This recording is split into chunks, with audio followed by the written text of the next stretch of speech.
सुप्रभात बच्चों। बाल गोविंद भगत का दूसरा भाग आपके सामने प्रस्तुत है। हमने पढ़ा था कि बाल गोविंद भगत भक्ति करते हुए समय का बिल्कुल ध्यान नहीं रखते थे। वे भोर में, संध्या में, रात्रि में उनकी दिनचर्या थी यह कि वे भक्ति गीत गाते थे और अपने गीत के गायन में पूरे ग्रामीण वासियों को झूमने पर मजबूर कर देते थे। हमने पढ़ा कि जैसे ही कार्तिक मास प्रारंभ होता था, उनकी प्रभातियां प्रारंभ हो जाती थीं। प्रभातियां अर्थात सुबह गाए जाने वाले गीत, और वे प्रभातियां कार्तिक मास से फाल्गुन मास तक चलती थीं। आइए अब आगे जानें बाल गोविंद भगत के जीवन में और क्या क्या विशेषताएं हैं। न जाने किस वक्त जगकर वह नदी स्नान को जाते, गांव से 2 मील दूर, वहां से नहा धोकर लौटते और गांव के बाहर ही पोखरे के ऊंचे भिंडे पर अपनी खंजड़ी लेकर जा बैठते और अपने गाने टेढ़ने लगते। मैं शुरू से ही देर तक सोने वाला हूँ, किंतु एक दिन माघ की उस दांत किटकिटाने वाली भोर में भी उनका संगीत मुझे पोखरे पर ले गया था। अभी आसमान के तारों के दीपक बुझे नहीं थे।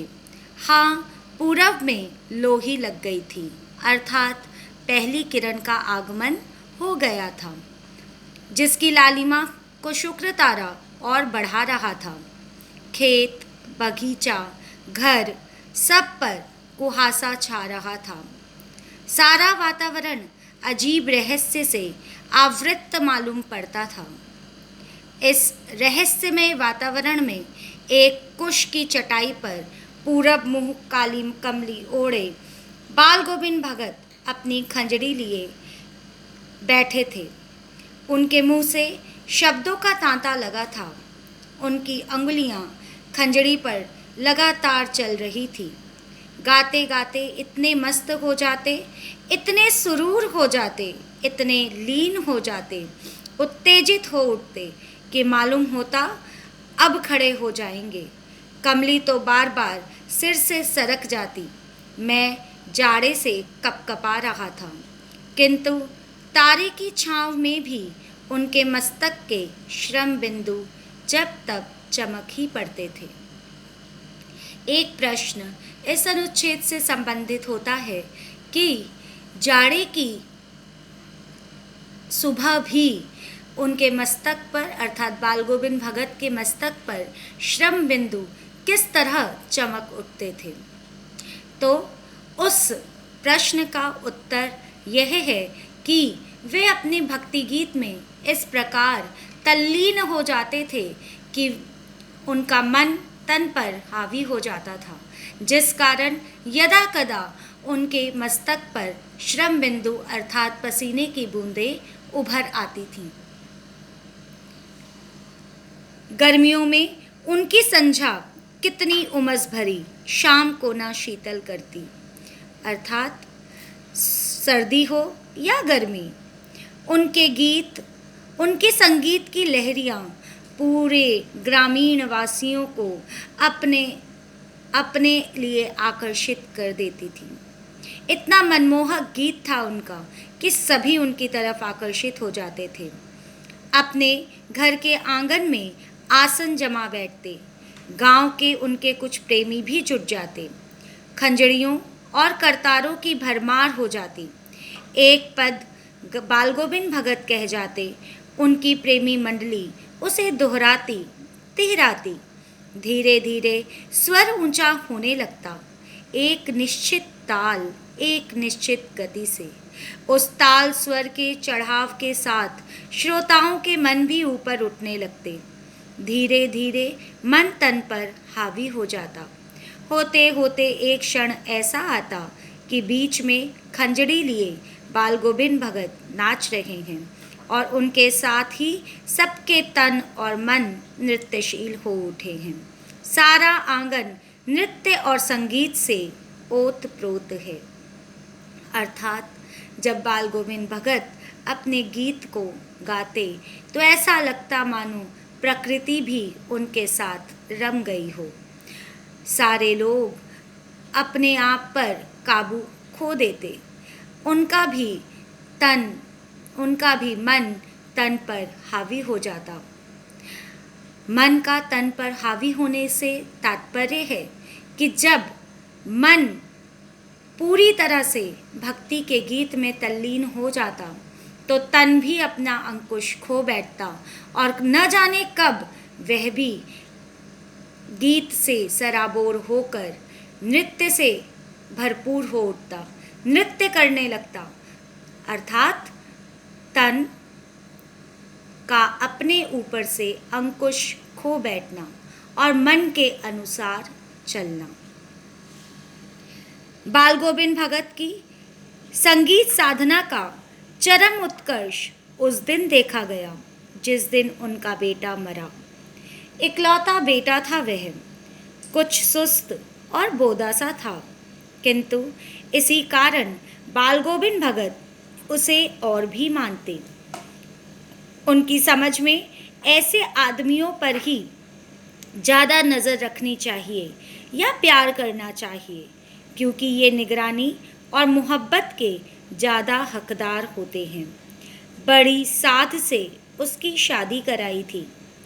पतोहू बड़ी ही सुभग और सुशील मिली थी। उसने पूरी प्रबंधिका बनकर भगत को बहुत कुछ दुनियादारी से निवृत्त कर दिया था। जब उनका बेटा बीमार था, इसकी खबर रखने की लोगों को कोई फुर्सत नहीं थी, किंतु मौत तो अपनी ओर सबका ध्यान खींच कर ही रहती है। हमने सुना बाल गोविंद भगत का बेटा मर गया। कौतूहलवश उनके घर गया, देखकर दंग रह गया। बेटे को आंगन में एक चटाई पर लिटाकर एक सफ़ेद कपड़े से ढांक रखा है। वह कुछ फूल तो हमेशा ही रोपते रहते, अर्थात उगाते थे।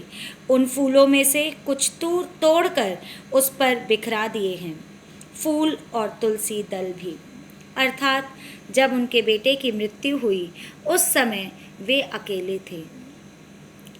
ग्रामीणवासी यदा कदा गीत गाने हेतु, गीत सुनने हेतु, नृत्य करने हेतु तो वहाँ पर इकट्ठे हो जाते थे, लेकिन किसी के पास इतना समय नहीं था कि वे उनके बीमार पुत्र की देखभाल कर सके। लेकिन जब उसकी मृत्यु हुई तो मृत्यु की खबर पूरे गांव में पहुंच ही गई, और जब लेखक को पता चला तो वे जिज्ञासावश उनके घर पहुंच गए और यह देखकर दंग रह गए कि उन्होंने अपने पुत्र को ज़मीन पर चटाई पर ही लिटा रखा है और उसके ऊपर सफ़ेद चादर से उसे ढक दिया है और उसके ऊपर थोड़े से फूल और तुलसी के पत्ते डाले हुए हैं। सिरहाने एक दिया अर्थात चिराग जला हुआ है और उसके सामने ज़मीन पर ही आसन जमाए गीत गाए चले जा रहे हैं। वही पुराना स्वर, वही पुरानी तल्लीनता। ऐसे में भी वे प्रभु भक्ति को भूले नहीं हैं। घर में पतोहू रो रही है, जिसे गांव की स्त्रियां चुप कराने की कोशिश कर रही है, किंतु बाल गोविंद भगत गाए जा रहे हैं। हाँ, गाते गाते कभी कभी पतोहू के नज़दीक भी जाते हैं और उसे रोने के बदले उत्सव मनाने को कहते हैं। हम जो साधारण मनुष्य हैं, हमें यह पागलपन लगेगा कि बेटे की मृत्यु पर अपनी ही बहू को उत्सव मनाने की बात कहना, यह एक अलग ही रीत है। आत्मा परमात्मा के पास चली गई, विरहिणी अपने प्रेमी से जा मिली, भला इससे बढ़कर आनंद को कौन बात। लेकिन बाल गोविंद भगत के लिए यह बात अनोखी है। वे शाश्वत सत्य को मानते हैं कि जीवन का सबसे बड़ा सत्य है मृत्यु, और जिसे सबको अंगीकार करना है।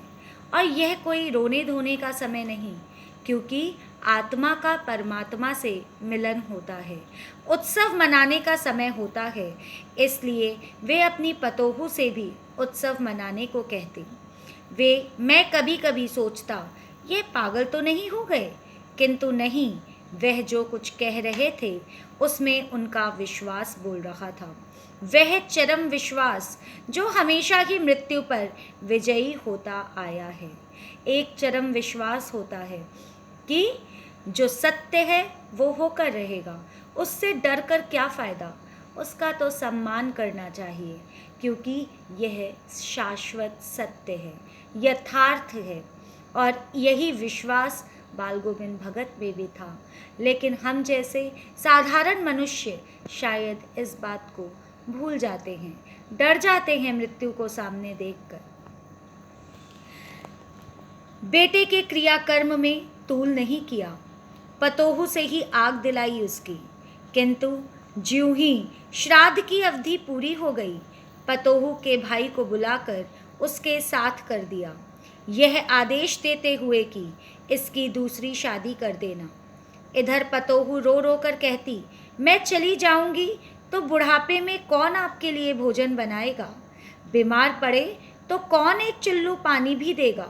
मैं पैर पड़ती हूँ, मुझे अपने चरणों से अलग नहीं कीजिए। लेकिन भगत का निर्णय अटल था, तू जा, नहीं तो मैं ही इस घर को छोड़कर चल दूंगा। यह थी उनकी आखिरी दलील, और इस दलील के आगे बेचारी की क्या चलती। इस अनुच्छेद के माध्यम से बाल गोविंद भगत की एक और विशेषता उभर कर आती है। उन्होंने सामाजिक कुरीतियों का खुलकर सामना किया, खुलकर विरोध किया, और उस विरोध को प्रारंभ किया अपने ही घर से। जब उनके बेटे की मृत्यु हुई तो उन्होंने उसके भाई को बुलाया और यह कहकर कि इसका पुनः विवाह कर देना। एक विधवा विवाह, उस समय ऐसी मान्यता थी कि विधवा विवाह नहीं हो सकता, लेकिन इस कुरीति का विरोध करते हुए उन्होंने अपनी कुलवधू का, अपनी पतोहू का पुनः विवाह कराने की बात रखी। वहीं दूसरी ओर जब चिता की अग्नि जलानी थी, तब उन्होंने वह अग्नि किससे जलवाई, अपनी ही पतोहू से। उस वक्त शमशान जाना भी अवैध था। उस समय स्त्रियों का शमशान जाना अवैध था, लेकिन ऐसे समय में उन्होंने अपने बेटे को मुखाग्नि दिलवाई अपनी पतोहू से। तो वे सामाजिक कुरीतियों का भी खुलकर विरोध करते थे। बाल गोविंद भगत की मौत उन्हीं के अनुरूप हुई। वह हर वर्ष गंगा स्नान करने जाते। स्नान पर उनकी आस्था नहीं रखते जितना संत समागम और लोक दर्शन पर। पैदल ही जाते। करीब 30 कोस पर गंगा थी। साधु को संबल लेने का क्या हक, संबल अर्थात सहायता। 30 कोस पर गंगा स्नान करने वे स्वयं पैदल जाते। वे किसी की सहायता न लेते, और गृहस्थ किसी से भिक्षा क्यों मांगे। तो वे गृहस्थ भी थे, तो इसीलिए भिक्षा भी नहीं मांग सकते थे। अतः घर से खाकर चलते तो फिर घर पर ही लौटकर खाते। इतना तप, इतनी तपस्या। वे वैराग्यधारी या वेशभूषाधारी साधु नहीं थे, लेकिन उन्होंने अपने आप को इतना दृढ़ संकल्पी बना लिया था कि गृहस्थ होते हुए भी साधु के प्रत्येक नियम को वे मानते थे। रास्ते पर खंजड़ी बजाते, गाते, जहाँ प्यास लगती पानी पी लेते। 4-5 दिन आने जाने में लगते, किंतु इस लंबे उपवास में भी वही मस्ती। अब बुढ़ापा आ गया था, किंतु टेक वही जवानी वाली। टेक अर्थात सुर, जो स्वर था उनका। भक्ति के गीत गाते हुए जो वे स्वर लगाते, उसमें अभी भी वही जवानी वाली बात थी। इस बार लौटे तो तबीयत कुछ सुस्त थी। खाने पीने के बाद भी तबीयत नहीं सुधरी। थोड़ा बुखार आने लगा, किंतु नेम व्रत तो छोड़ने वाले नहीं थे। बुखार का सामना करते हुए भी उन्होंने कभी नियम व्रत को ताक पर नहीं रखा। वही दोनों जून गीत, स्नान ध्यान खेती बाड़ी देखना दिन दिन छीजने लगे अर्थात दुर्बल होने लगे। लोगों ने नहाने धोने से मना किया, आराम करने को कहा, किंतु हंसकर टाल देते रहे। उस दिन भी संध्या में गीत गाए, किंतु मालूम होता जैसे तागा टूट गया हो। माला का एक एक दाना बिखरा हुआ। भोर में लोगों ने गीत नहीं सुना। जाकर देखा तो बाल गोविंद भगत नहीं रहे, सिर्फ उनका पंजर पड़ा था, अर्थात सिर्फ उनका देह जो इतना दुर्बल हो गया था, जो सिर्फ हड्डी का ढांचा सा लग रहा था, वही देखने को मिला। ऐसे थे बाल गोविंद भगत, जिन्होंने आजीवन अपने जीवन में जो जो दृढ़ संकल्प किया उसे पूर्ण किया। एक गृहस्थ होते हुए साधु सा जीवन व्यतीत किया। ये उनकी अपनी इच्छा थी, लेकिन अपनी इच्छा शक्ति को भी उन्होंने साधुओं की भांति ही दृढ़ बना लिया और आजीवन मृत्यु पर्यंत वे उसी नियम पर चलते रहे। धन्यवाद।